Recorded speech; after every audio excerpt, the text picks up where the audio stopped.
Torpaqlarımızın bütövlüyü uğrunda canından keçən şəhidlərimizdən biri də şəhid Sadiq Zeynalovdur.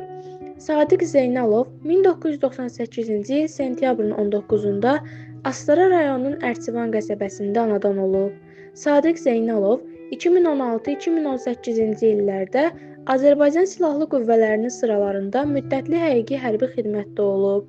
2018-ci ildən isə müddətdən artıq həqiqi hərbi xidmət qulluqçusu olaraq xidmət edirdi.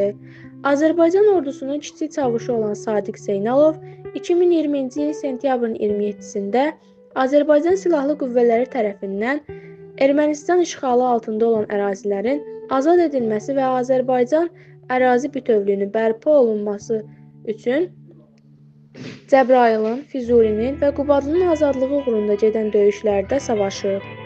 Sadiq Zeynalov oktyabrın 25-də Qubadlı döyüşləri zamanı şəhid olub.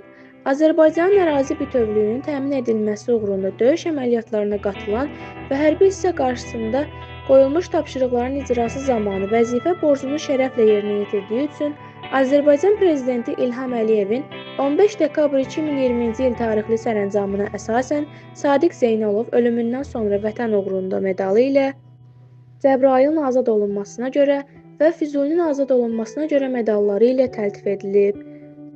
Şəhidimiz Sadiq Zeynalovun ruhu önündə baş əyirik. Allah rəhmət eləsin.